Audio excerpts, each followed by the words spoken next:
So we just finished solving the heat equation with the endpoints set to be 0. And the length of the bar was 2. And then k value was 0.1. And we found out that the solution looks like this. The initial was 4. So if we translate that into mathematical function, that's what we get. And it's a little bit cryptic, but what I did was basically I have the sine n pi over 2 times x, right? And also exp means this e, 0.1 times n squared pi squared over 4, and also has t there.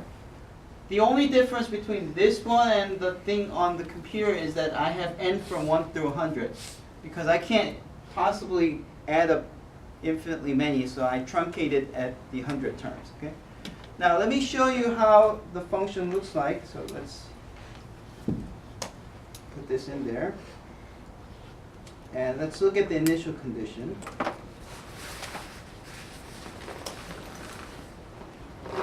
If I draw it, give me a while. Okay, so this is what I get. This is really the Fourier series of 4. And the reason that you're seeing all these squiggly lines is because we truncated this series at 100. So because of that truncation, we talked about how the Fourier series tries to imitate this constant function, and there's always this jump that makes the Gibbs phenomenon and all that, right? So it's trying to mimic 4 desperately, and it's not doing a good job. Right? But if we plot, say, a split second later, say 0.0001 second later, let's see what we get.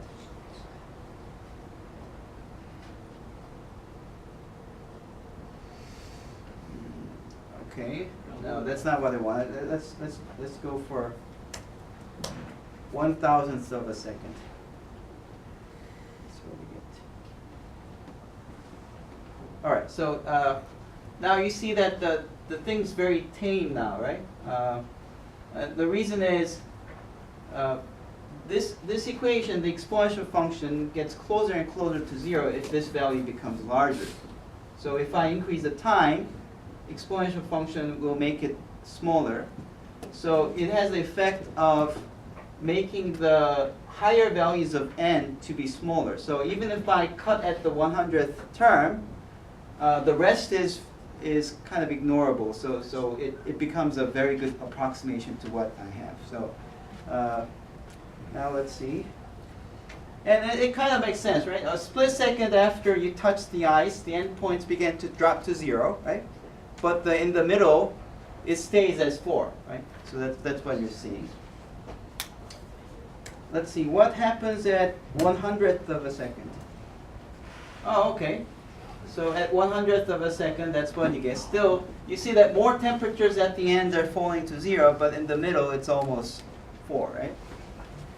Okay, let's go a little bit further. What if it's like 0.1 second later?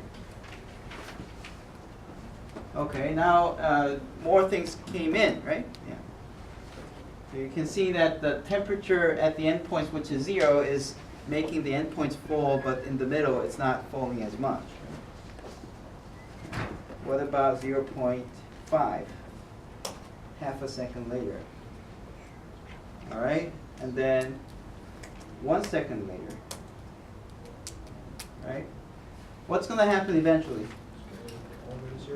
Everything will be 0, right? As time goes by, everything will fall down to give you 0, right? 4 seconds, 5 seconds, 6 seconds. How about 10 seconds? What about 100 seconds? Nothing, right? After 100 seconds, everything fell down to 0 temperature, and you don't see anything. Okay, let's have some more fun. What if we animate it? So I have an animation running, and we'll just go by seconds. Okay, so if I plot the first 10 seconds,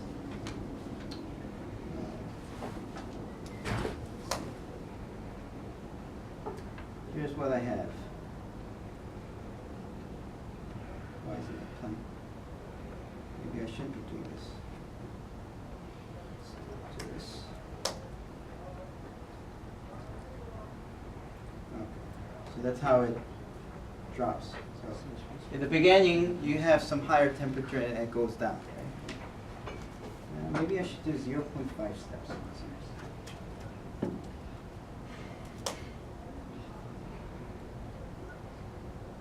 Yeah.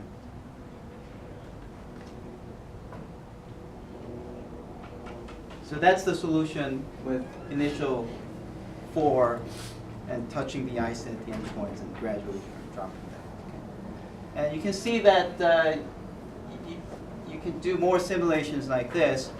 You actually have something called 2-dimensional heat equation and 3-dimensional heat equations, which is very much like the 1-dimensional one. So if you can do numerical approximation to the first one-dimensional heat equation, you can do the same for second 2-dimension and 3-dimension.